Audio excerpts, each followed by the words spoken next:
Welcome to the Center for Governance and Markets virtual seminar series on policing and police reform in the United States. I want to thank all of you for taking the time to be here with us today for this very important discussion, and for our very special guest, Mayor of Pittsburgh, Bill Peduto. Before I introduce the mayor and his team and our esteemed faculty respondents, I just wanted to say a few words about our center and the genesis of this event. My name is Jennifer Brick Murtazashvili, and I'm the director of the Center for Governance and Markets and associate professor at the Graduate School of Public and International Affairs here at the University of Pittsburgh. Our center began its work earlier this year as a new research center. Our mission is to understand from a perspective of pluralism and intellectual diversity the governance arrangements that affect social order and human well-being.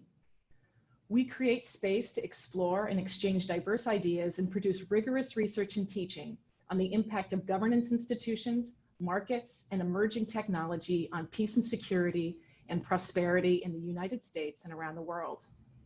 We bridge the gap between theory and real-world problems through policy work, through field work, through interdisciplinary research, and through sustained engagement in the communities where we work, in Pittsburgh and all over the world.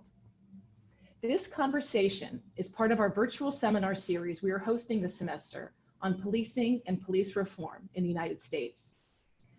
Many of us felt enormous outrage by the killing of George Floyd this summer in Minneapolis.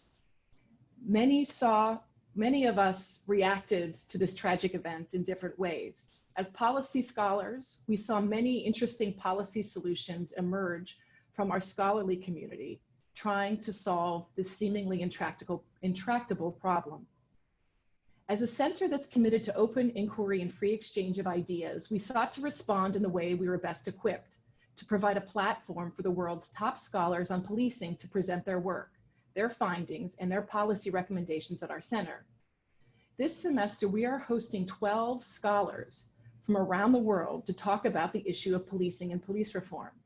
Brandon Davis from the University of Kansas, who will be responding to the mayor today, is one of the country's top young scholars working on these issues. We asked him to lead the series with us this semester, and we're really grateful to have him with us here again today. When we announced this series on social media a month or so ago, we tweeted about the series to the mayor's office. We had seen serious issues arise here in the city of Pittsburgh over the past several months, and we thought that the scholarship we were bringing in our seminar series would be extremely useful for the mayor's staff and even the mayor himself. Several of the mayor's staff have attended our seminars this semester, and with such a positive response, we invited the mayor to hold a roundtable discussion with us to discuss these issues. To our surprise, he agreed. So although we're very happy to give the mayor a platform to speak, it's just as important for us to have other leading scholars and those participating in our seminar series to respond to his remarks. So let me now introduce our discussants. Brandon Davis is an assistant professor of law and society in the School of Public Affairs and Administration at the University of Kansas. He earned his master's degree in social work from Alabama A&M University and a master's degree in women's studies there, and a PhD in political science from the University of Alabama. He's former president of the Alabama State Association of Social Workers and a former pre- and postdoctoral research associate at Brown University. His research focuses on law and society, American politics, race and ethnicity. This summer, he was appointed by the governor of Kansas to serve on the state's Commission for Equity, which is focused on community police relations, among many other issues. Our second respondent is David Harris, who's the Sally Ann Semenko Chair and Professor of Law at the University of Pittsburgh School of Law, where he teaches criminal law, criminal procedure, evidence, and other courses. He devotes his research and writing to the study of police conduct, search and seizure law, and the intersection of race and criminal justice. He's the leading national authority on racial profiling. His 2002 book, Profiles in Injustice, and his many scholarly articles on the topic resulted in new laws and regulations in hundreds of American police departments. His latest book, A City Divided, Race, Fear, and the Law in Police Confrontations, published this year by Anthem Press, uses a case study of police violence against a young man in Pittsburgh to ask why these incidents keep happening and what we can do to stop this. He's also the creator of the Criminal Injustice podcast, which has been devoted since 2016 to interviews with justice system actors on the most difficult problems in the community, in the criminal justice system. So finally, I'd like to introduce Mayor Bill Peduto, who's the mayor of Pittsburgh. He served for many years as a city council member before becoming mayor. And while he was in city council, he received his master's in public administration from the Graduate School of Public and International Affairs, which is also the home to our center. He served as mayor since 2014 and began his second term in 2018. We're also delighted to welcome several of the mayor's staff here who will be joining us and answering questions.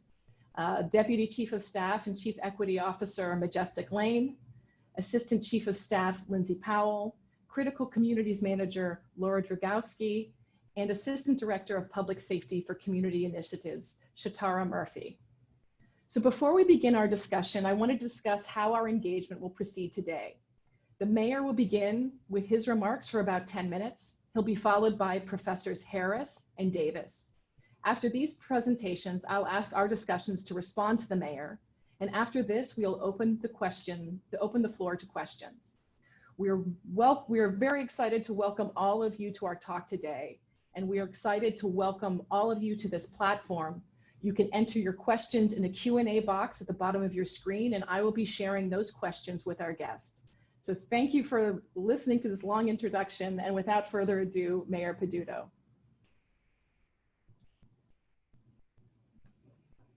Mayor, go ahead.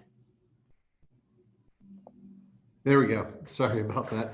Thank you. Thank you for this invitation and also for having the critical members of our staff on this as well. Starting out back in 2014, actually at the end of 2013, the person who I had selected to be the chief legal officer for the city, Lourdes Sanchez Ridge, met with the U.S. Attorney David Hickton. At that time, we were discussing the Pittsburgh Bureau of Police and recommendations from federal authorities on what needs to happen. And the U.S. Attorney told our solicitor, good luck, that more than likely we would be under consent decree with the FBI coming in. When I took the oath of office, our police chief was in prison. We had gone through a number of years of high-profile incidents, including Leon Ford, Jordan Miles. In taking on that job, I decided to clear house, and I brought in a police chief from outside of the city to help us to be able to put together new rules of policing. We worked with Dr. Harris. We worked with the Obama administration and their 21st century policing models. And we were able to reduce violent crime in the city of Pittsburgh. Homicides have gone down 6 straight years. Violent crime has gone down 6 straight years.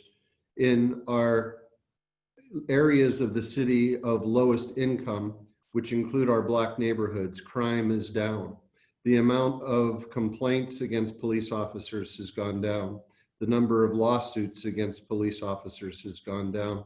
We have been able to encompass implicit bias training along with 4 other cities in this country in order to be able to train our officers. But as we all have seen this past year, 21st century policing is looking very much different than it did during the Obama administration. And there are other initiatives that cities around this country are looking towards in order to be able to create what that model looks like. Now, if you went to a pediatrician and that pediatrician was able to help your child, you wouldn't go back to them for open heart surgery. But that's exactly what we expect of our police officers. We expect them to be able to handle the jobs of a SWAT team or be able to go into situations where a domestic violence call has gone to the point where somebody is held hostage. And we also expect them to be a social worker that can help somebody who's going through a mental crisis or struggling with addiction. And we have to be able to separate those types of duties out. Secondly, we also have seen where policing and where the actions taken do not separate between felony and misdemeanor or summary offense. And we have to start to understand better how we can actually utilize the opportunities in order to be able to make sure that the amount of policing is equal to the type of crime that is being committed. And then there are 4 key areas that we have to look at, because a lot of the change that's needed right now needs to come from within. It's a cultural change within policing. The first part of that starts with recruiting and where we're getting our officers from. Traditionally, officers who are transferring out of a military career into a civilian career have looked at public safety as a key option, and they are trained to be soldiers. However, police officers in the 21st century are needed to be more of a guardian than a warrior. And we aren't looking in all the right places in order to be able to find where we can recruit policing. It's more about workforce development starting as early as 10th grade and looking in our own communities and neighborhoods in order to be able to create a police force that understands the community. The second part is how we train our officers and what we're doing in order to be able to help them to understand all the different situations that they are going to see. Police officers on a daily basis are dealing with people's worst moment in life, and they have to be able to understand and differentiate between those people that need help and those people that are breaking the code. There is nothing in the criminal code if you don't have a house. That is not a crime, and it shouldn't be treated by a police officer.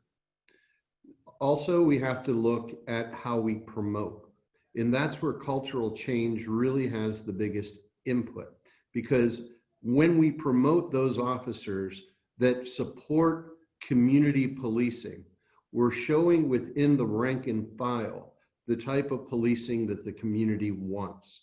When we promote that officer who coaches football teams, is involved in the church, is involved in the community, and not simply promote by a test score, we're showing that we're looking for our police officers to be the leaders of our community.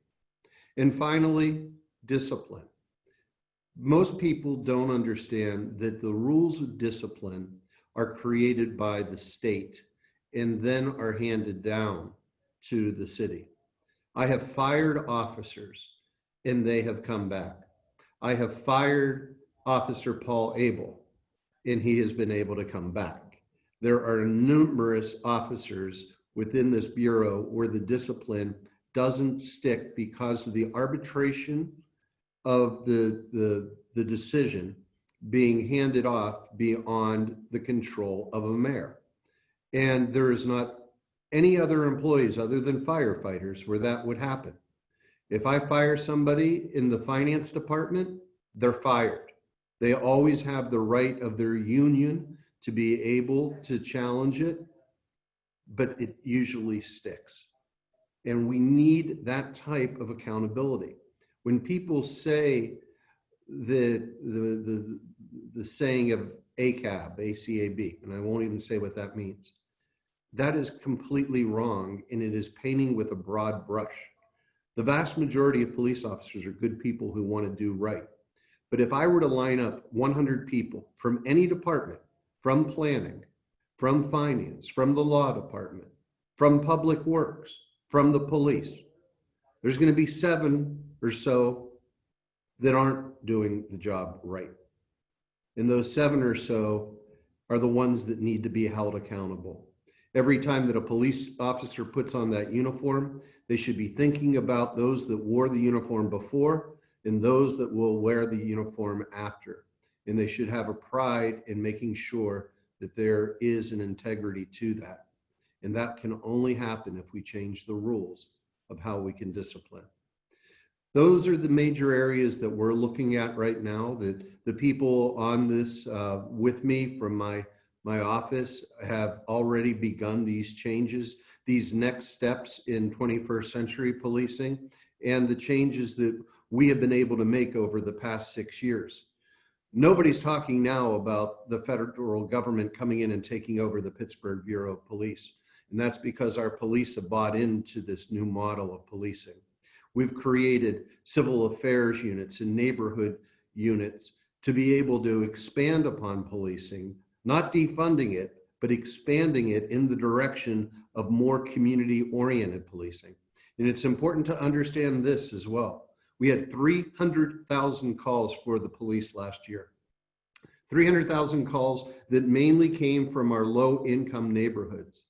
And when the police have to respond to those calls, they've done so in a very professional manner.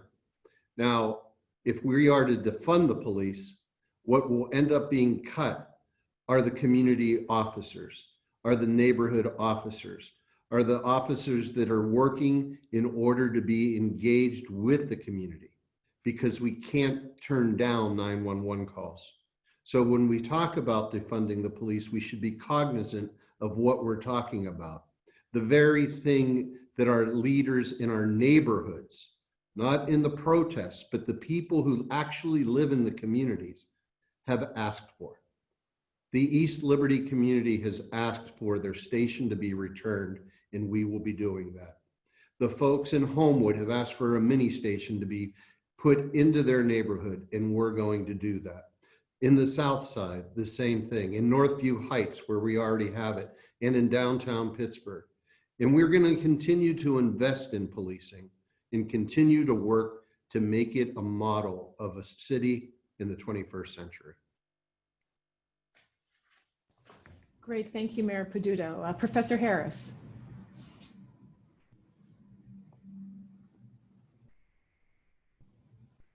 Thank you very much. I appreciate being part of this roundtable. I am David Harris. I'm from the University of Pittsburgh School of Law and have been teaching and working in our community here in Pittsburgh and nationally about these issues for 25 or so years. I am also a member of the Mayor's Community Task Force on Police Reform, but it's important for me to say at the outset, I am speaking here not on behalf of the task force or the chairs of the task force, only from my own points of view. So I really do appreciate being able to be involved and to offer some comments about what the mayor has said and perhaps some questions. I think what the mayor said about the culture of the police and the police department is really, really important.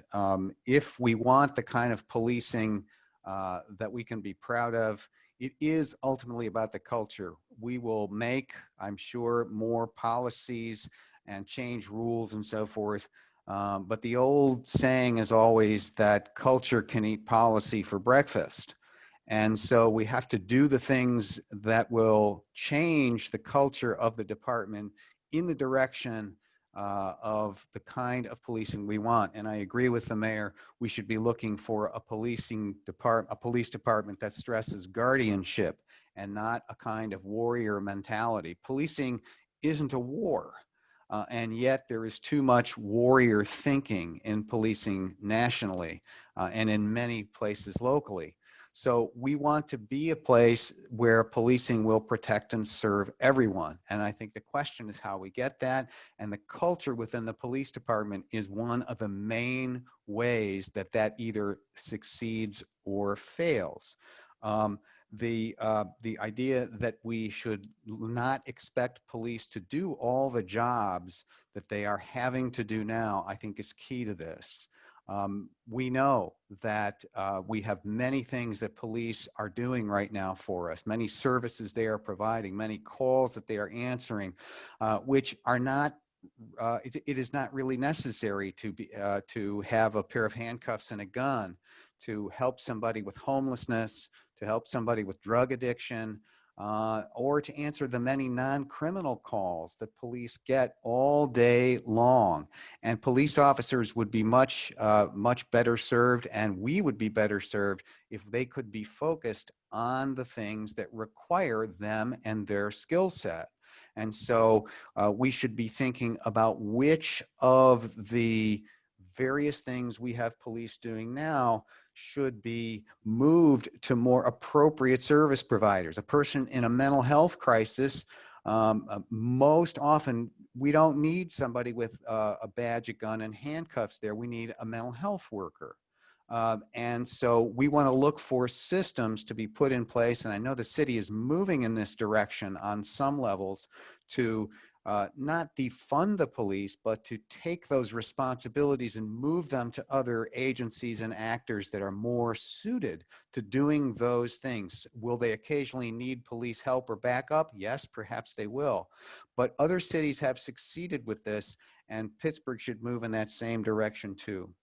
When we talk about culture, we're inevitably talking about discipline. And I'm glad the mayor brought that up, because discipline and the failure to fully be able to implement discipline, and where that includes termination of a person who simply isn't suited to the difficult job of police officer, when that can't be done, that affects discipline and culture all up and down the department, because the many good police officers see that those who are obviously not suited to the job and not doing it well, and in fact, maybe doing it in ways that are deleterious to citizens and to the department, are allowed to stay, are allowed to not be terminated, are not fully disciplined.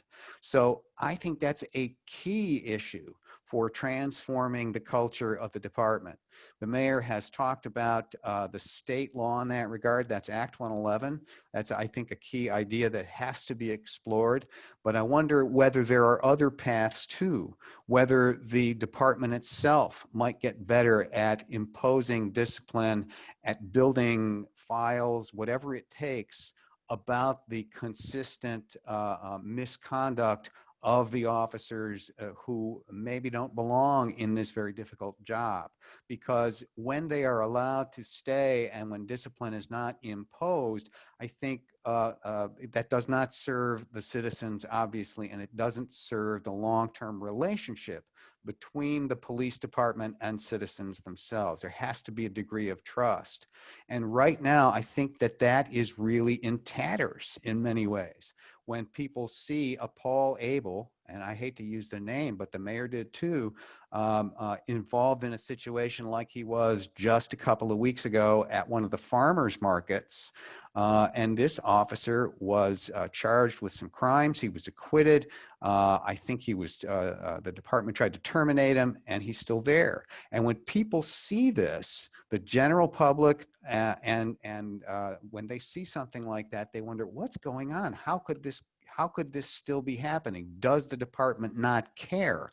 And even if the department does care, if it's not able to make the necessary moves to improve itself, things can be terribly wrong, and they can get worse when that relationship of trust breaks down. And that is not the only case of officers committing some kind of very public misconduct and remaining on the job. I would pull up the incident concerning the bar on the South Side, which I won't name, in which there was video evidence of police officers restraining a man as they beat him in the face repeatedly. And that was seen by everybody in the city.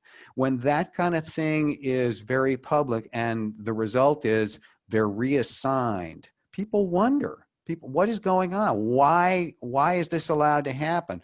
And they lose trust in the police department. So that kind of disciplinary question, I think, has to be top of mind. Whether it is Act 111 on the state level or it is something more local, I would like to hear more about, and I would like to have that explored. I think there's also the issue of accountability and transparency. We know from looking at the annual reports of the police department that there are fewer complaints than there used to be. We can see that in the data that comes out of our Citizens Complaint Review Board. But we also know that those complaints are not addressed in a way that citizens know what happens. Some of that may be the result of state law, but again, if you want public trust, there has to be public transparency so the citizens can see that there is accountability for misconduct. And I guess the final thing I would say in these few minutes is the mayor is quite right. Crime has been on the downslope here. Violent crime is down. homicide is down, and even the numbers of civilian complaints have gone down too. And that's all to the good. What we have also seen at the same time, though, is even as a lot of that activity has gone down, we have seen racial disparities in some routine police actions increase over the last few years. And this is visible in those same annual reports from the police department. And this is across routine activities such as traffic stops, such as frisks, things like that. The likelihood of a Black person experiencing those kinds of routine enforcement activities is several times greater than a white person experiencing those activities, anywhere from 3 times as likely to, in some categories, as much as 10 times as likely. The police department isn't denying that these things exist, but they're still happening. And I think when people in the Black community see that year in and year out, they wonder, is anybody paying attention to this? Can't something be done about this? So those, I think, are some of the issues that call out to me as an individual, as a citizen who lives in Pittsburgh, as a person who studies this, and as a person who sees that our police department has made progress, but still has some steps it has to take if we want that guardian-based 21st century policing going forward. I thank you for the chance to be part of this, and I'm looking forward to the discussion. Thank you. Great, thank you. Professor Brandon Davis. All right, thank you for inviting me, and thank you for Mayor for participating and the mayoral staff for participating. I really appreciate it. I just want to pick up where Professor Harris left off about, data collection. I think that data collection, is key to understanding what's going on, because if we don't have an accurate picture of where these stops are happening, what time of day these stops are happening, we can't really say to any specific policy change what needs to be done to rectify these types of issues. So I think that one of the most better things to do, what the police departments are doing, is having police officers fill out these almost like pullover receipts to say why they pulled somebody over, what happened after they pull somebody over, and also to have them fill out a consent to search form. So if you're going to search someone with consent, they have to actually sign a form saying they consented to a search. We found that those things reduce the likelihood of searches. There is no, lack of evidence that shows that police officers are more likely to pull over and search or to stop and frisk people of Black and brown descent. And there is also no lack of evidence that shows that those individuals are less likely to be carrying contraband. So those pullovers and stops are, for the police department, especially inefficient. If you're talking about police resources, that's also a resource. The time it takes to pull over, search someone who is not committing any crimes is time that police officers could be actually preventing crime. And so that's an area of police resources that I think is valuable, that should be looked at, but that only comes with having an aggressive system of collecting data on pullovers and the like. I think also when it comes to recruitment, I think it's excellent that you're recruiting in local high schools and things like that. And I think it's important that you recruit in the high schools that are in the minority communities and the such. I think also recruiting minorities, but also women into law enforcement is important. Women officers have been shown to lose less force than their male counterparts. And the training, I know that a lot of police departments do, maybe like 3 months of training and things like that. And we know that other models, especially European models, where people do 1 to 3 years of training in those countries, the likelihood of being hurt or shot by police is drastically lower than that in the United States. I think in Germany, for every bullet fired by the German police department, we shot 100 people. So there is something about the training that is different, and there's something about the aggression put forth by the police departments here, like Professor Sanders here, that warrior mentality that encourages that type of us versus them type of standoff between the police and the community. And I think, that mundane contact, those inefficient stops, that, even if you look at the data and you say, well, yes, the police department is pulling over more Blacks and Hispanics than it is white. However, those individuals are pulling over, they're not really giving them a lot of tickets. The majority of them don't get tickets. A, that says the stop was inefficient. And B, there are invisible consequences to constantly pulling people over and constantly checking people and treating them like they're suspects. That has implications for their civic engagement, their political engagement, it has implications for their psychological well-being. I mean, you can literally create Pittsburghs if you're policing one area nice with a soft hand and one area with a hard hand, and that area that is over policed can be forced out of political participation, can be forced off of the political discourse, can be forced out of active participation within the polis, which no one wants, because if those areas are less likely to vote, then those areas are therefore less likely to get very competent representation. Because we know that areas that have high levels of voter turnout, those areas produce better candidates, because those more competitive races produce better candidates, or better candidates emerge when the races are competitive in the district. And so if those races are not competitive in those minority districts, the likelihood is that they're not getting the type of representation that they could, not that their representation is bad, but not the representation they could be getting if those areas were high vote, high turnout areas. I think also with the training, I think it's important, especially in the light of the last 2 days, that the FBI has been saying this since the early 2000s, that white supremacists and white nationalists have been infiltrating police departments across the United States. I think that if you're going to be recruiting and hiring people, there should be something on that recruiting form. There should be something that police have to sign now that they're on duty that declares that they are not a member or associated with any FBI sanctioned white supremacy or white nationalist organization. I mean, I think that's kind of the least, that the individuals could say. And I know some of them may be offended that you asked them that, but I mean, the data, this is the FBI telling us this, this is the federal government is saying this. The federal government is saying that these entities are white nationalists and white supremacist groups. And there should be some teeth behind that, that if they lie on this form, there should be some teeth behind that. And again, with accountability, I think that a lot of times when we see police officers get off or get acquitted from doing inappropriate things or from getting charged with assault or even murder, I think we need to look no further than what is happening to Breonna Taylor. The prosecutors are involved in this, right? Prosecutors have a wide berth of discretion about what they present to grand juries, how they charge, who they charge. And the city, if you're going to have elected DAs and prosecutors, the city should also have policies and procedures as it pertains to submitting evidence to grand juries, submitting the full amount of the evidence, submitting the holes in their cases to the grand jury, right? Such that the grand jury, a jury of everyone's peers, can make an accurate decision as to what to charge and what not to charge.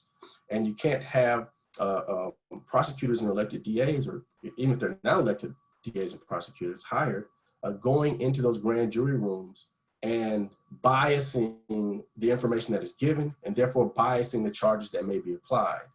I think it is very important to not only to hold police officers accountable, you have to also hold the prosecutors and district attorneys accountable to put forth in good faith a complete and accurate picture of what has happened in that situation.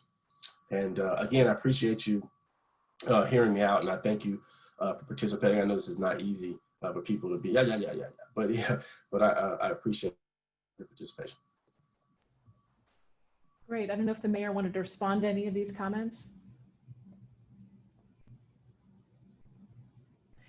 No, I just appreciate the holistic approach that you both are taking. I mean, right now we are in a very critical time period, and there's a window that's open to bring about a lot of the changes that you're talking about. But it isn't simply a matter of defunding or abolishing. The reform that needs to happen involves, as you had stated, everything from what happens in the court systems to the very officers that we're recruiting. It's a holistic approach that requires a lot of work, and it doesn't have an easy solution, and it's going to take years. You can't just flip a light switch and expect for policing in this country to change overnight. But I think if we approach it in the way that both of you are saying, and looking at it as an entire package, we have that opportunity to actually make a difference. And we have the willingness right now of the public of wanting to see that difference. So, we've received, I don't know if Professor Harris or Professor Davis, you have any other comments before we open things up to Q&A? Okay.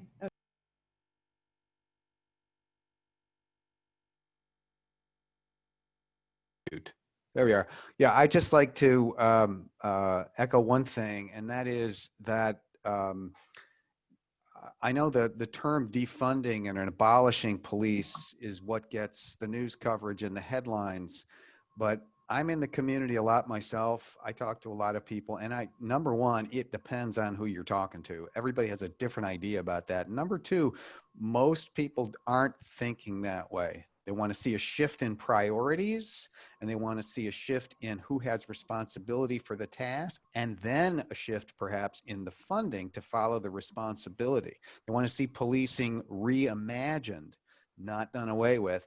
And in many communities, they're not saying we don't want police, though it would be understandable for some people who've had bad experiences to say that. They're saying we want police. We want a different kind of policing. We want the same kind of policing that community gets. We want the same level of service that they get. So I just wanted to add that. I would also say I'm a big believer in two things could be true at the same time, but it's hard to say, we want the police to have body cameras. We want them to have cameras in their cars, in the rears, in the back, recording incidents, and then say defund the police, because of a police department of 100 people, it costs about $250,000 to have a body camera system. You have to everybody has a camera. You have to have software and hardware to record that stuff. And so, if you're taking money from the police, you're going to be taking money from the things you ask for to help hold them accountable. Yeah, and so we have a lot of questions coming in from the audience. I just thought I would raise some of them that have to do with some of the issues that have been raised so far. And one of the questions was asked actually before Brandon raised the issue about white supremacy. A question, as many Americans heard, the president refused to disavow Proud Boys in America. The question is, will Mayor Peduto publicly do so and lay out his plans to ensure how the Black and brown communities in Pittsburgh will be protected by the law from white supremacists and police brutality? I absolutely disavow any type of an organization like the Proud Boys or white supremacist organization or sexist organizations or anybody who demeans other people simply because of who we are. It is remarkable that the President of the United States could not say those words. And anybody who puts their hand up and swears an oath of office as an elected official is elected to represent everybody, even those that you may disagree with for political reasons or whatever. Everyone deserves an equal right, and those organizations that try to take them away are the enemy of the people. Would you support the kind of screening that Professor Davis suggested about screening police officers about their background or affiliation with different white supremacist groups?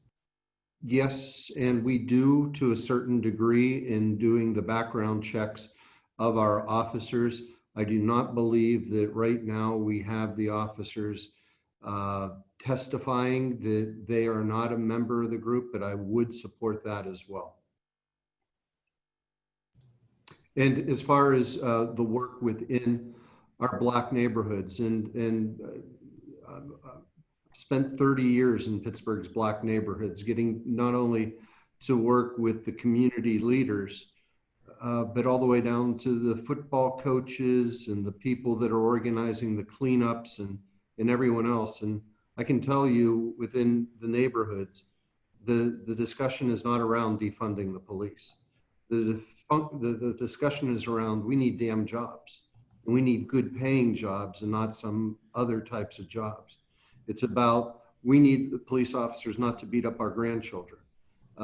It's about, we need new opportunities within our own community. We need a grocery store. We need, and all of these are the symptoms of poverty. and so is police brutality.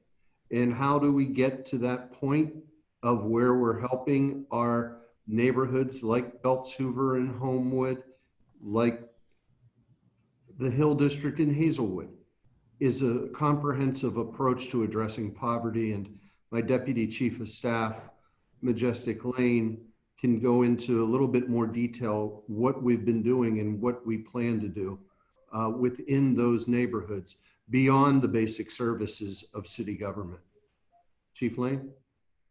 Thank you, Mayor. Appreciate that. And to add on what the Mayor is saying, I think one of the things that we realize now is that reimagining public safety doesn't just start with public safety. Reimagining public safety in some senses is the end game of thinking about an entire community. Often police and EMS or fire, those things are the last things that happen to people, but we know that what makes a community safe are the streets. What makes a community safe are the amount of resources. What makes a community safe is the amount of employment. What makes community safe is the feel that people are a part of a community. And when you have disconnection, and when the disconnection of largely Black neighborhoods and Black and brown neighbors in our city becomes a structure and becomes over time, then yes, people ask for police. They ask for warriors to fight a drug war, right? They ask for soldiers to fight a drug war. What we now realize is our perspective of public safety has to start with economic development. It has to start what we do with Parks and Rec. It has to start what we do around park equity. It has to do what starts with these different projects. So one of the things that people have heard about that I think is really important to what the Mayor's talking about is the concept of avenues of hope. And avenues of hope is one of our very explicit strategies at redoing the main streets of traditionally Black neighborhoods that often have fallen into disrepair over the last 40 to 50 years.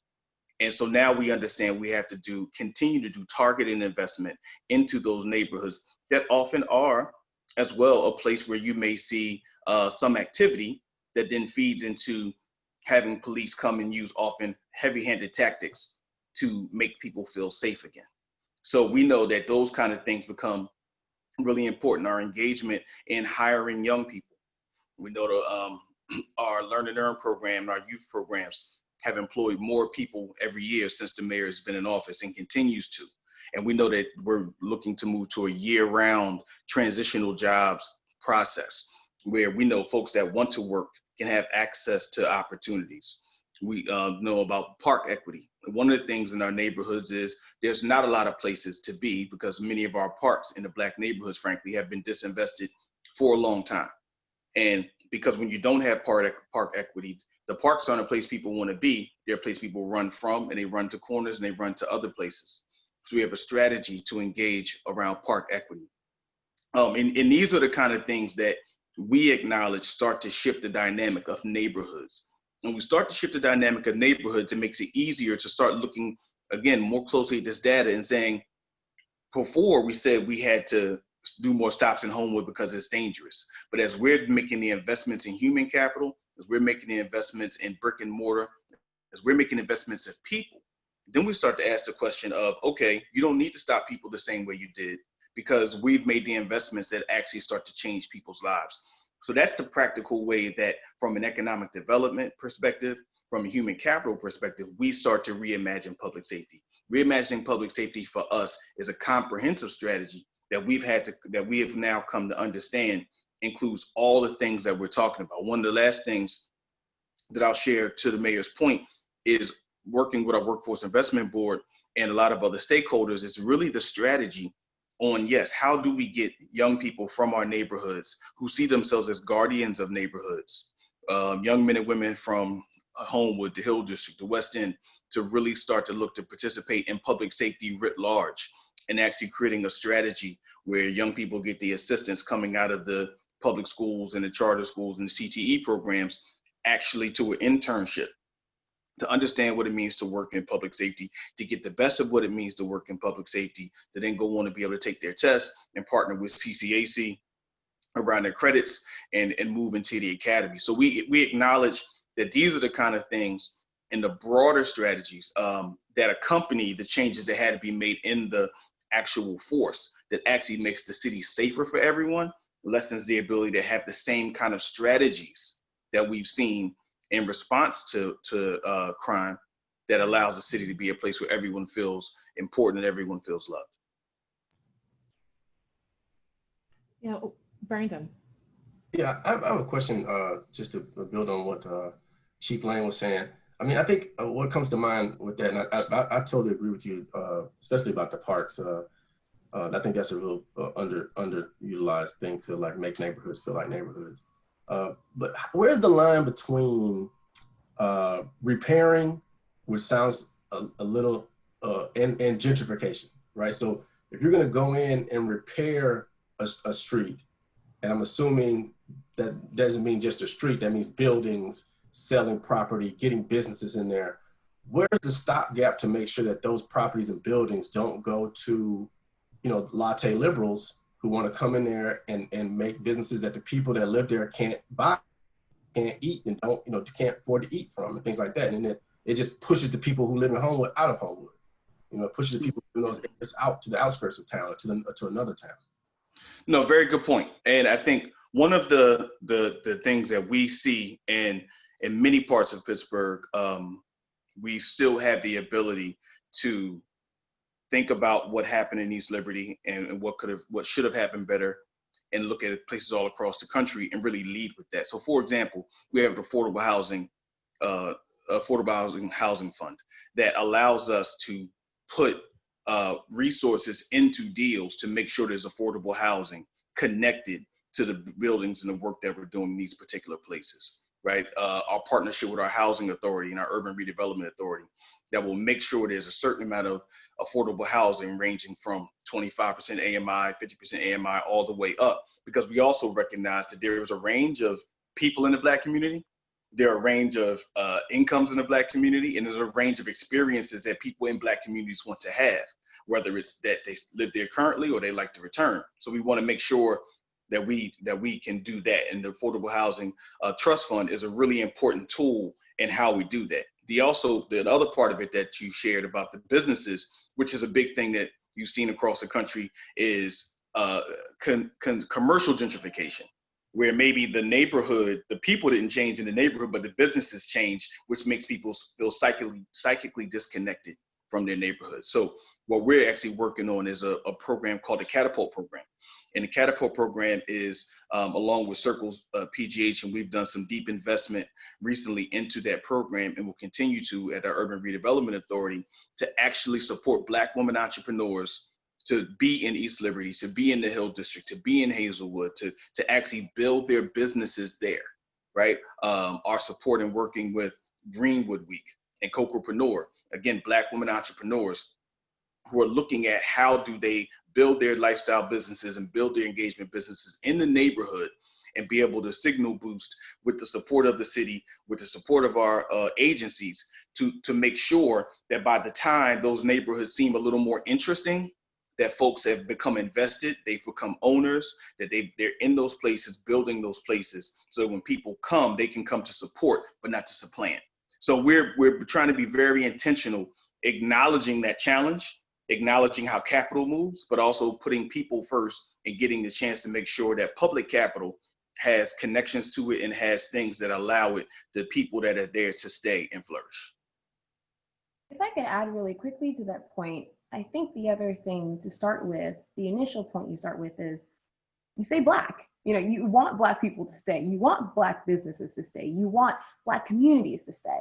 And so if your original and initial premise is that, as these neighborhoods rebuild, as they start to become, as Majestic said, more interesting to folks, to those latte liberals you were talking about, if you start with the initial premise that we want to make sure that our Black residents, that our Black neighbors, that our Black communities feel comfortable, feel supported, and feel resourced to stay, then everything stems from there. And so that's, to Chief Lane's point and to the mayor's point, that's where we started with the Avenues of Hope program, is that we are making sure that we are centering the work and centering the development around our Black residents and neighbors, and not thinking of development happening, despite of them or without them. Great, thank you. We have a lot of questions coming in from the audience, especially from the protest movement here in the city. And I want to make sure that they have a voice in this. There's a lot of discussion here about trust and public trust, restoring the trust in the police. There have been lots of discussions about the provisions of public goods and services. We know that from research that's been presented at our seminar that it's really a mixed bag, right? Whether those things actually regain trust. What often regains trust is restraint, and when people feel like they're being treated with respect and with dignity. And one of the questions, there's several questions here from the protest community, you know, asking the mayor, how can people trust you? We have a Gispia student who was shot during one of the protesters with a beam. There's so many questions, I can't remember the name of the thing that she was shot with, but she's asking a question here about, you know, can we restore the trust in the police given what's happened with the protests? Several of you have raised the case of Paul Abel in his reinstatement. You know, how can people trust the police when these kinds of things happen? Well, there's a few different things. Trust is built on a long-term relationship. It isn't something that is just granted, nor is it something that should be based off of any sort of one and off. My work within the Black community has been over 3 decades. I'm proud to say that's where my strongest support comes from. And within the conversations over these past several months with the neighborhood leaders, whether they're ministers, nonprofit leaders, or anyone else, they have supported the initiatives that our administration has taken. Now, of that, there's a subsection that doesn't, and they have protested. And what I have done is I have told our law department that we will allow the protests without permits. Under city code, you cannot block a street without a city permit. We have responsibilities, whether it comes down to making sure that Port Authority buses can get people to where they need to go, to public safety vehicles to be able to help people. And that's why we have a system. But understanding that these protests are against the police, we have shifted the rules in order to be able to allow over 100 protests within the city of Pittsburgh since June. Of those protests, you can count on one hand the number of times where there have been situations where there have been conflict. I don't know that Pittsburgh, you could say, is leading the country in police protest conflict. I would assume that we are at the far other end of very few incidents, but incidents do occur. And, you know, whether that means you can't trust me, that's your own judgment in order to be able to make that decision.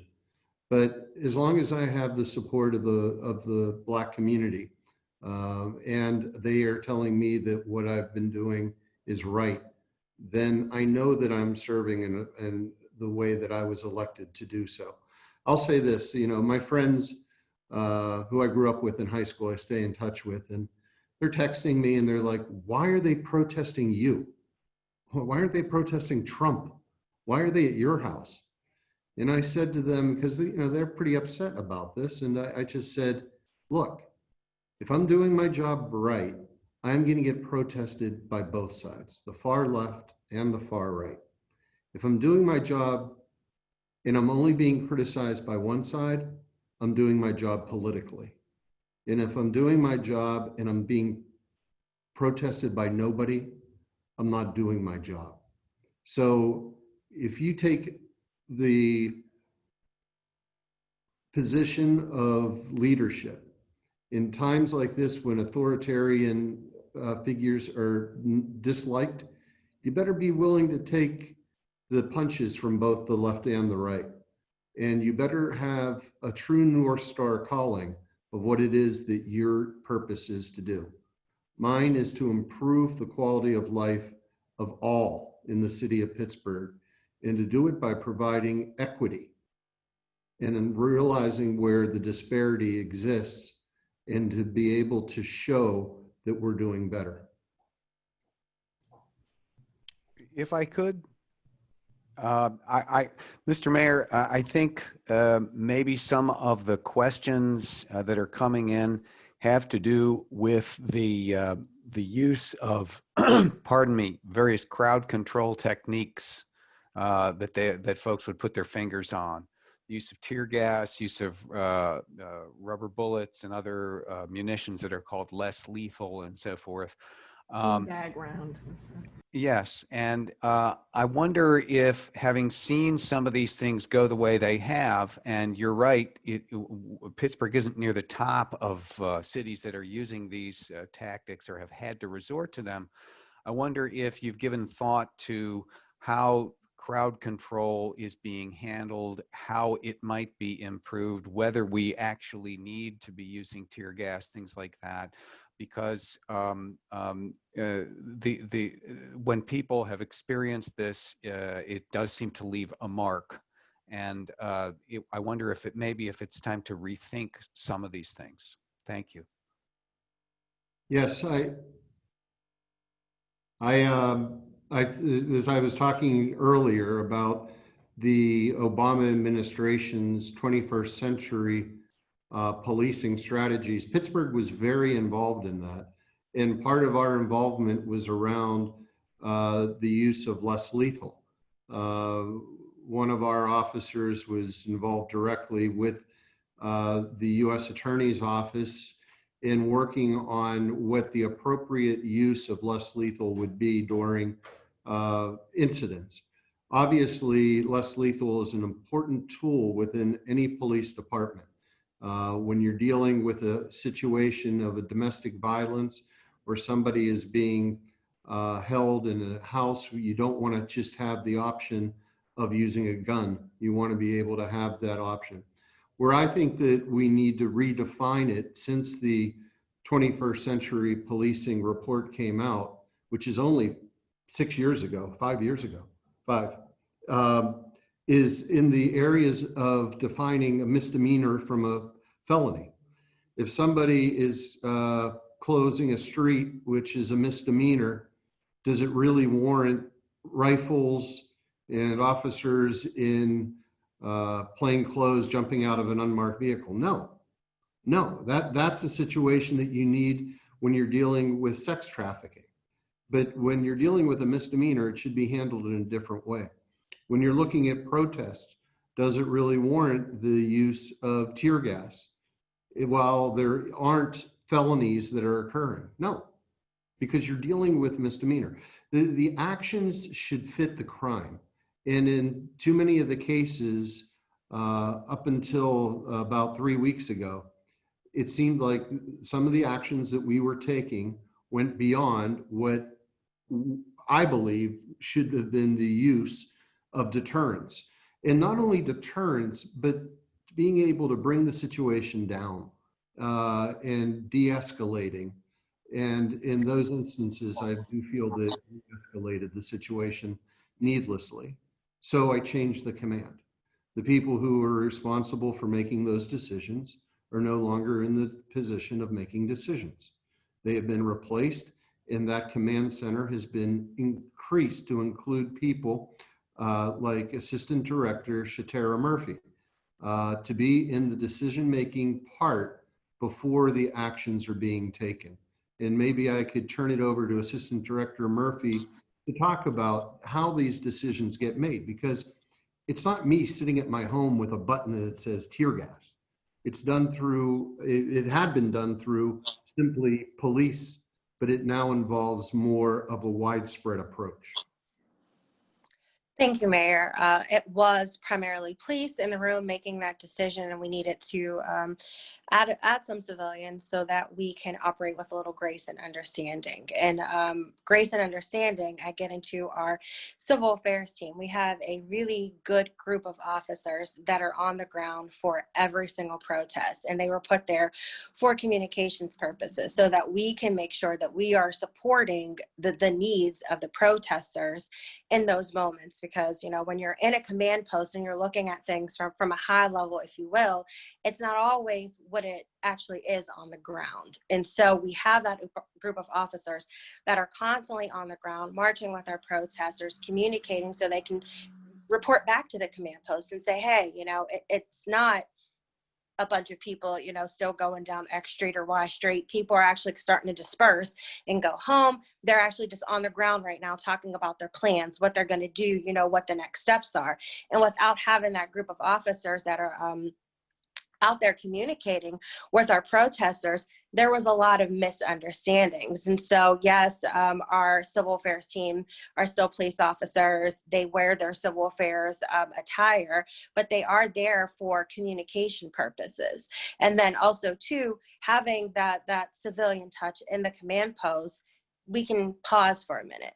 We can talk. We can say, what do we think that the protesters want in this moment? What do we think that they need? What would you do if this was your child out there? And that's a question that I like to pose all the time. You know that you did not raise your kid to be a certain type of way, but they are protesting because they might, you know, want to take a stance on something, but you know your child is not violent. How would you respond to your kid in this moment, knowing that your child is out there protesting? So having those conversations and looking at them from a non-tactical perspective has been very beneficial. But I reiterate the importance of the civil affairs team, because they are there for communication purposes, and just to make sure that, one, we keep everybody safe, but two, so that those in the command post can know what it is that our protesters need and how can we support them in that moment.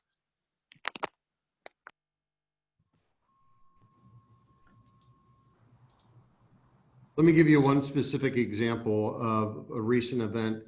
There was a young man who was arrested in front of my house, and his vehicle was on a side street in the middle of the road.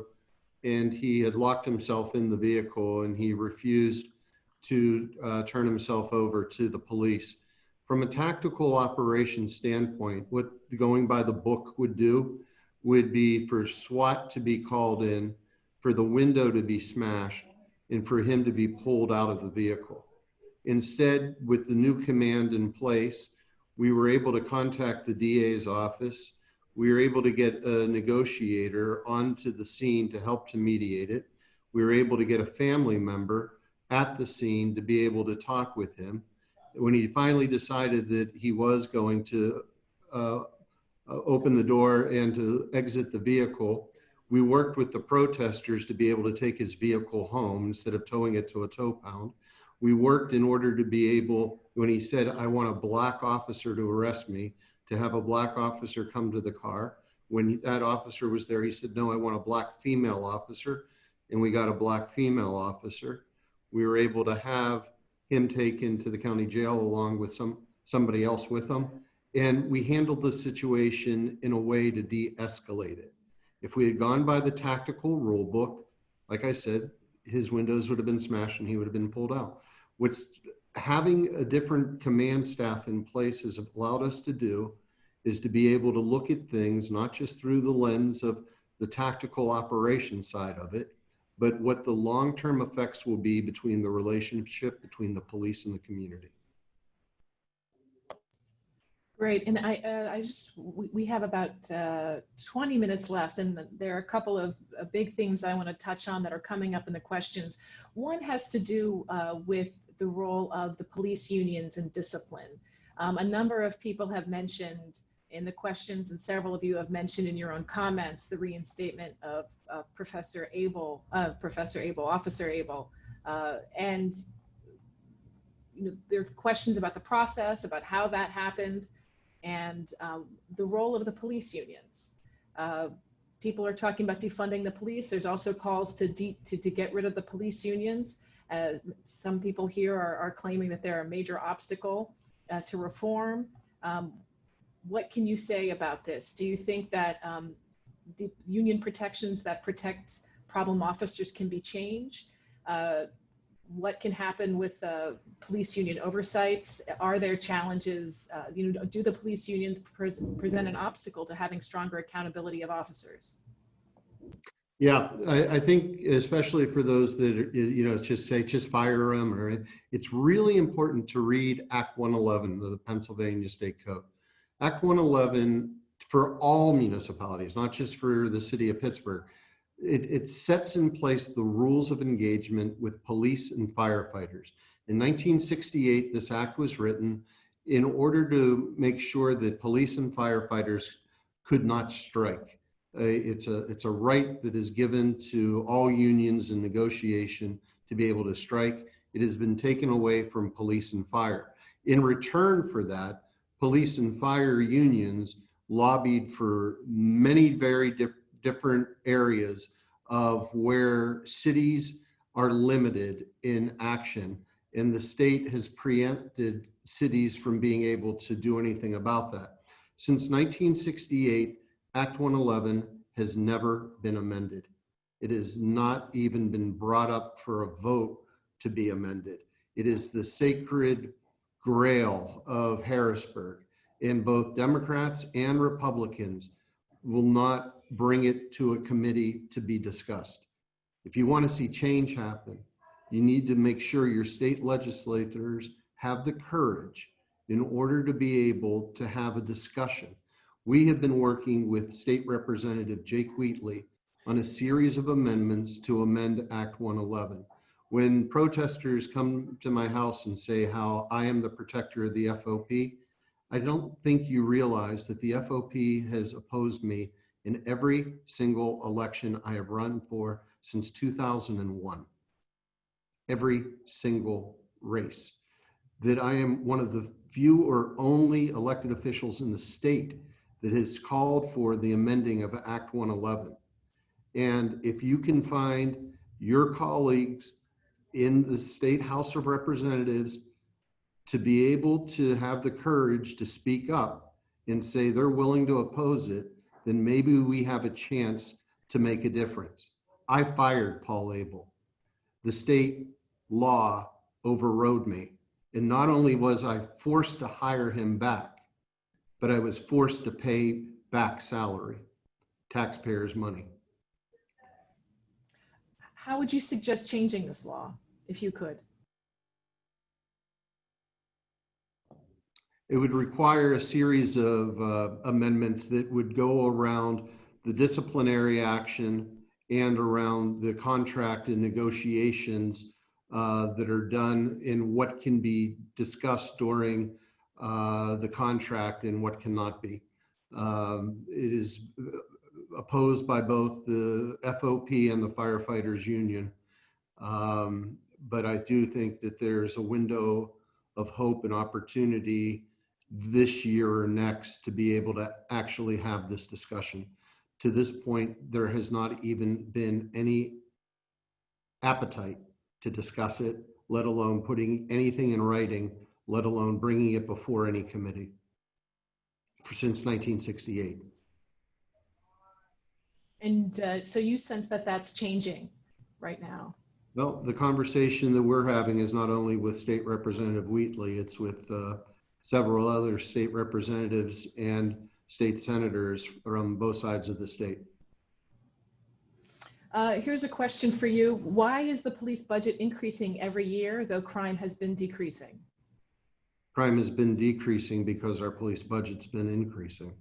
It's quite, There we go. It's you know, you want to see something change, it requires investment. We've been investing in creating civil affairs units within our office that Assistant Director Murphy mentioned that work with the community. We've created neighborhood officers that are working specifically within neighborhoods to get to know the people, and where the people get to know them. Expanded into mini stations in areas where we've had the highest crime.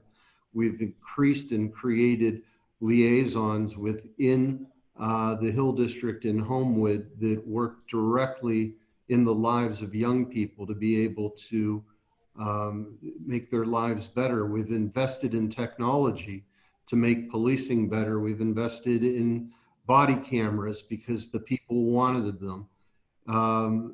All those different things cost money. And if you're going to have the type of police department that you want to see more interaction with the community, it's going to cost more money, simply because if we just respond to 911 calls, we don't even have enough officers to adequately do that right now, let alone all the additional requirements and requests coming from the community itself. So we have a lot of questions coming in about the community and how the mayor's office, says that it speaks on behalf of communities or knows what's happening in communities. There's a lot of questions, about the reinstatement of the police station in East Liberty. People saying here that how on earth do you know that? People saying we have different views on this topic. So I want you to address that. But another issue that's really closely related, and I want to read this entire question because it's a really important one. It's a bit long, but it's good. The Black community in Pittsburgh is not a monolith. Additionally, the Black community and the current movements in Pittsburgh are not mutually exclusive. As a Black lifelong resident of the Hill District, I've seen gentrification, poor, bad policing, and a lack of resources take place in my neighborhoods and other parts of the city. While not all of the solutions that Pittsburgh needs are within your purview, we would be remiss in overlooking how your care of the city has not been effective in significant ways. Do you understand that systemic racism is a significant part and experience of many people of Pittsburgh, and that police brutality is just one of the many symptoms of said racism? I ask because the basic understanding is fundamental in solving this problem that we face. Yeah, I think I would disagree on the very premise of that question. Our administration has been committed to investing in areas that haven't seen investment. My aunt grew up in the Hill District, right down the street from August Wilson. They were married in the Hill District, and her family ended up moving to Brookline when the first urban renewal happened. Since that time, we've seen no investment. Since the 1950s, we've seen no investment in the community. Gentrification didn't force people out of the Hill. It was during the 80s and the 90s when we lost our economy that people were forced out of the Hill and disinvestment came in. We're turning that around, and we're actually bringing in the resources to help the people in the Hill rebuild. A Hill District master plan was created by the people in the Hill, not down on Grant Street, the people in the Hill. And we're working with them to make sure that their vision is the vision that is being built, not a vision of developers. And we can say the same thing for the other neighborhoods. Like I said, I've been a part of this for 30 years. A lot of the people that protest and say that I haven't done anything haven't even been on this earth for 30 years. And so it's kind of frustrating when you hear that, but when you go into a neighborhood, you get the exact opposite, and the exact opposite comments about what they want to see with policing. Now, I want to pivot before we run out of time, because there is a very different way of viewing policing. And the city of Pittsburgh has been working on this long before June. And we brought in somebody 2.5, 3 years ago to be able to work with our critical communities and to be able to start changing the way that we are policing. You know, I got in trouble last year for saying, if you don't want to see homeless people, go to a shopping mall. You know, our areas of the city and downtown are public areas where you don't have to own a home in order to be. And we've been creating a new model, one of the first in the country, to be able to recognize those that are not breaking the law or doing anything against criminal code other than suffering with mental health issues or struggling with addiction or trying to transition out of homelessness.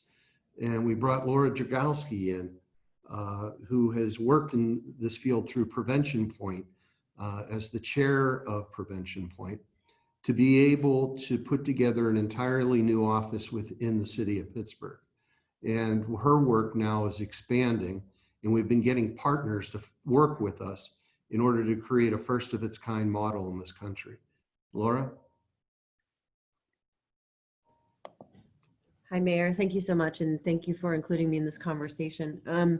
This is a reckoning that our country is having now, but it's something that's not new to most of our community members who are finally having the opportunity to have their peers and their neighbors recognize the challenges that they've experienced for a very long time.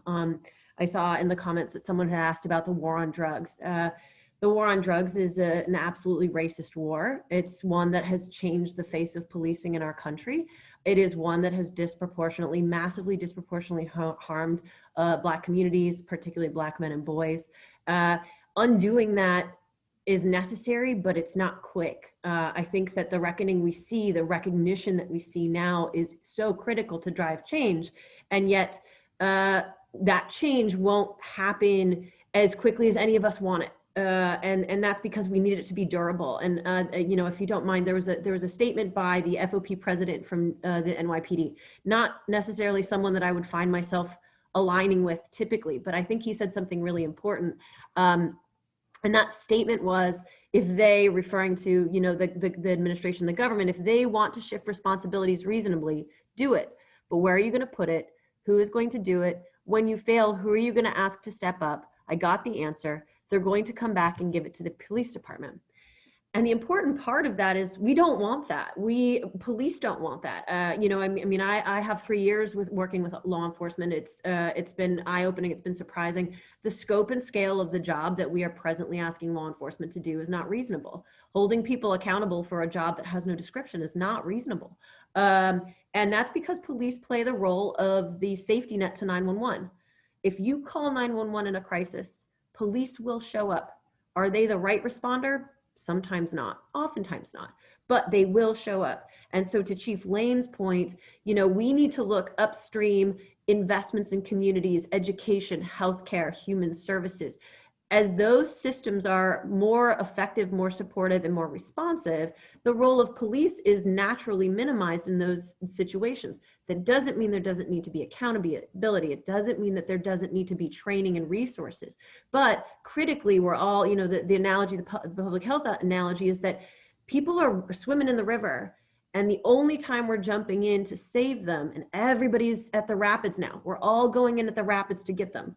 Why wait till they're at the rapids? Why are we waiting till everybody's drowning? What is that upstream, to, you know, again, to Chief Lane's point, what does that upstream investment look like? To Director Murphy's point, what does that community engagement and connection look like? And I think that's the priority that the mayor has wanted and been bringing to bear through the course of my tenure and before. So very important. We're looking at not everything that is going to be done can be done by the community. Not everything that's going to be done is going to be done by public safety. Not everything that can be done by the nonprofit community. We have to figure out, as Chief Powell has said, who is the right responder, and then who has the capacity to actually respond. As this NYPD FOP president said, we don't want to create a situation where we reinvest in another program. It doesn't have time to scale, grow, and respond, and then we're flowing back to relying on police to do this work. Incredibly frequently, I speak to officers who say they absolutely do not believe that they're in situations that make sense given their scope of training. Medics say the same thing, and yet they are our consistent safety net responders. So right off the bat, we're looking at, with our new Office of Community Health and Safety, trying to understand where these intervention points are along a continuum. We need the community to tell us where those are, and not just through we bake the cake, you tell us the color of the icing. We need the community to bake the cake with us so that they want to eat it. You know, is it almond? I don't know. Maybe nobody likes almond cake. I have no idea, but we need to figure out what the community asks. And then we also need our public safety professionals to say, this is what we see every day. It's the idea that we've in many ways failed to acknowledge that public safety professionals, half of our government, are in this community every day. We're not always going to agree with them. They're not always going to agree with us, but certainly there are experts. So, you know, very fortunately, we have the privilege of looking at what these influences are that are driving this systemic racism, this harm that disproportionately affects Black communities. And that's what the critical role of this office will be, and considering policy change in other areas that we can create upstream change. So we're not waiting for a person to be traumatized and harmed before we step in. Thank you, Mayor. Professor Davis, I know you wanted to respond. Yeah, I would just like to say that you know, this is not a new phenomenon, right? That, you know, the mass incarceration, the push towards mass incarceration started in the 60s and 70s, right? So we get to this position now where we're at a boiling point. And in communities, I understand communities are asking, how does the city make us feel safe? How do we build trust back into the system, into the institutions? And and we study trust when it comes to political sciences, and the trust works the same way as it does in any other relationship. It is easily broken, and it is hard to rebuild. And there's not going to be a solution or something that happens that helps rebuild the trust in a community overnight. And I think we have to, step back, and we have to put in concrete policy plans or policy solutions to rectify these things. And your government has an obligation to protect you, to make you, to keep you safe, right? To provide you with all kinds of things, clean water and whatever. But they have an obligation, and you have as a duty as a citizen to hold them accountable as your government to those obligations.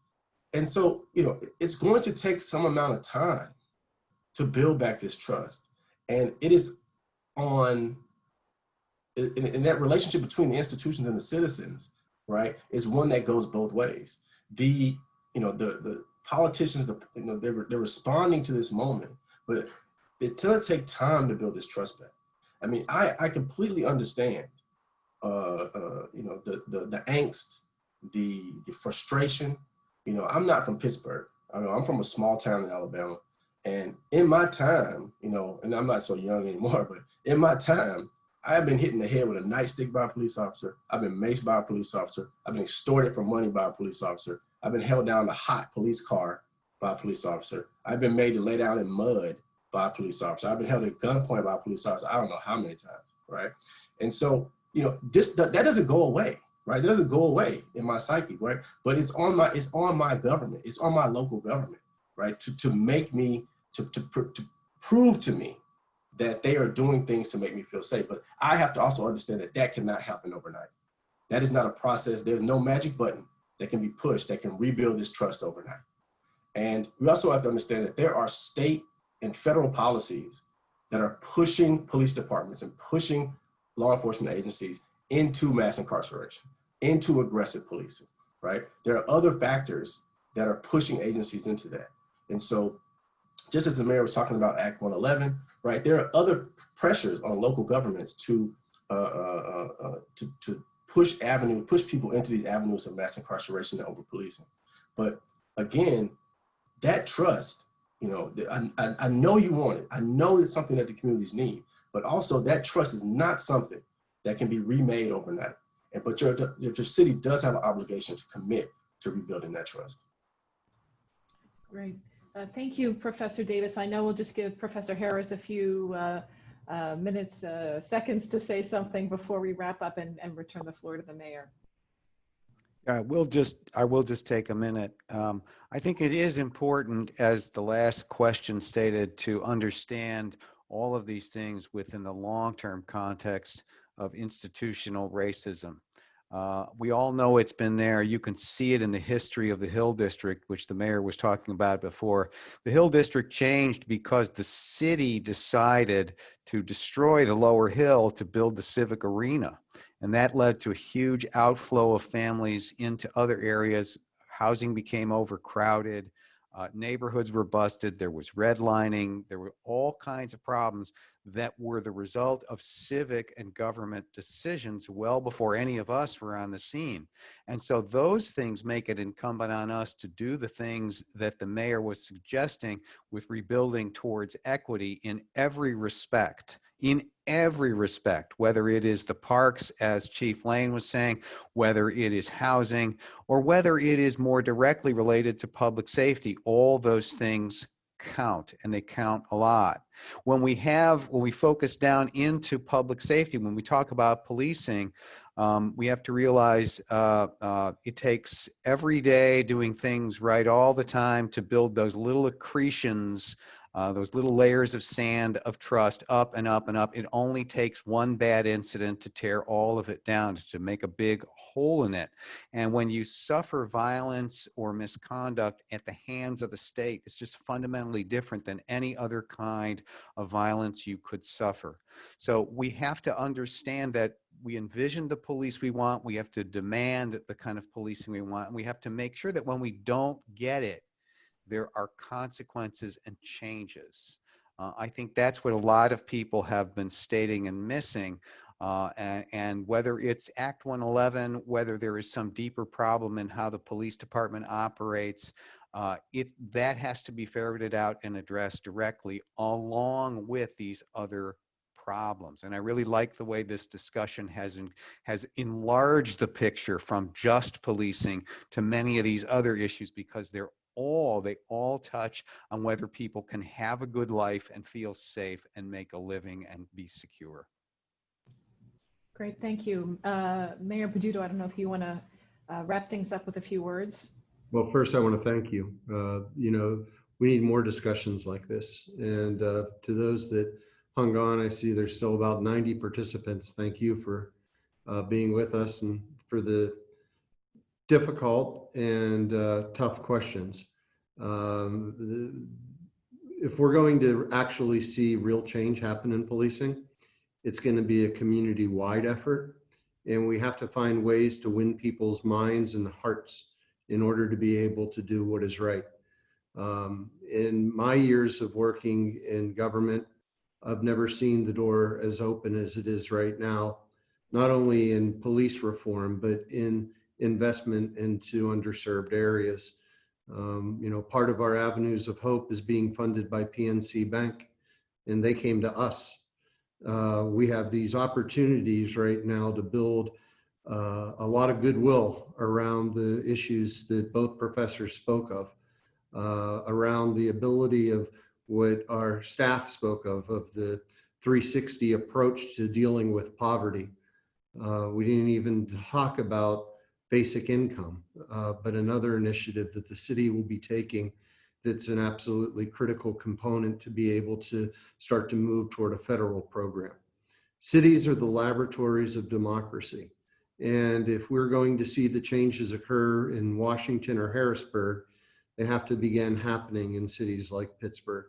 So I look forward to working with everyone in order to be able to expand the opportunity for people in Pittsburgh to see a new example of 21st century policing. And I look forward to everyone as well to see the investment that will occur within our neighborhoods that haven't been served, so policing will not be needed in the future and where those neighborhoods will prosper. Great, thank you very much, Mayor Peduto. I just want to say some final words. You know, I'm from Pittsburgh. I grew up in Pittsburgh, went to Pittsburgh Public Schools. I grew up at Tree of Life and knew many of the people who passed that day. And one of the reasons we set up this center and we created these kinds of forum was to give a space for people to talk about difficult issues that are not easily, there's no easy solutions to many of them. And we'd love to have you back and to have your colleagues back to dive deeper into these kinds of issues. There's a lot of screaming and shouting in this world right now, and it's really hard to find ways forward. And we really hope to be part of these constructive conversations on these kinds of issues in the future. So you're always welcome to come back. Thank you to you and your staff for being here. And I'm enormously grateful to Professors David Harris and to Brandon Davis for taking time out of their busy schedules as well to respond to the mayor. So thank you again, Mayor Peduto. It's been a great honor and pleasure to have you and your colleagues here today.